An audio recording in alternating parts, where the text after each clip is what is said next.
2019 ഒരു സംഭവമാണ്. ഇപ്പോൾ ഞാൻ ഈ നമ്മുടെ സേതുലക്ഷ്മിയോടൊപ്പം ഇന്നത്തെ ഈ പരിപാടിയിൽ പങ്കെടുക്കുന്ന എൻ്റെ വീട്ടിലിരുന്നാണ്. സ്വാഭാവികമായിട്ട് എൻ്റെ വീടിൻ്റെ ഒരു 2 കിലോമീറ്റർ 1.5 കിലോമീറ്റർ മുകളിലായിട്ടുള്ള ഒരു ആദിവാസി കോളനിയുണ്ട്, ആദിവാസി ഉന്നതിയുണ്ട്. ആ ഉന്നതിയിലെ ബിജു എന്ന ചെറുപ്പക്കാരൻ 2019 ട്യൂമർ പേഷ്യൻ്റ് ആയിരുന്നു. നമ്മുടെ പ്രളയം നടന്ന സമയമാണ്. ഓഗസ്റ്റ് 10-ാം തീയതിയാണ് 2019 പ്രളയം നടക്കുന്നത്. ഇത് 12-ാം തീയതിയാണ് ആക്സിഡൻറ്റ് ഉണ്ടാകുന്നത്. അന്നൊരു പെരുന്നാൾ ദിനത്തിൽ പെട്ടെന്ന് ബിജുവിന് അസുഖം കൂടി. ബിജുവിൻ്റെ ഭാര്യ പെട്ടെന്ന് ഹോസ്പിറ്റലിൽ കൊണ്ടുപോകാൻ വേണ്ടി വരണം എന്ന് പറഞ്ഞിട്ട് വിളിക്കുമ്പോൾ, പെരുന്നാളായതുകൊണ്ട് നമ്മുടെ കൂമ്പാറ ജുമാ മസ്ജിദിൻ്റെ ആംബുലൻസ് എടുത്തുകൊണ്ട് വരാൻ ആരും ഉണ്ടായിരുന്നില്ല. അങ്ങനെയാണ് ഡ്രൈവറായി പോകുന്നതിനിടയിലാണ് ഇങ്ങനെ ഒരു വലിയൊരു ആക്സിഡൻറ്റ് ഉണ്ടാകുന്നത്. ഒരു ഗുരുതരമായ പരിക്കും 6 മാസത്തോളം കിടന്ന കിടപ്പിൽ കിടക്കേണ്ടുന്നൊക്കെ സാഹചര്യം ഉണ്ടായിരുന്നു.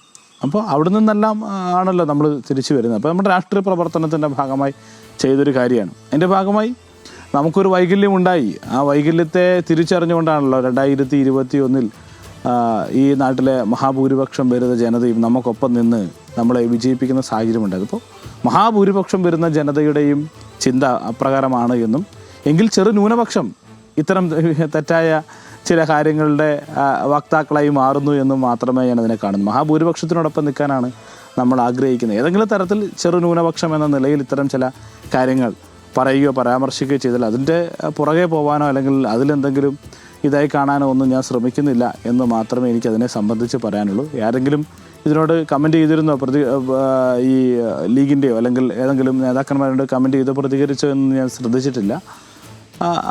അവർ അദ്ദേഹത്തെ തിരുത്തുമെന്ന് ഞാൻ പ്രതീക്ഷിക്കുന്നു. അത്രമാത്രമേ എനിക്കതിനോട് കൂട്ടിച്ചേർത്ത് പറയാനുള്ളൂ.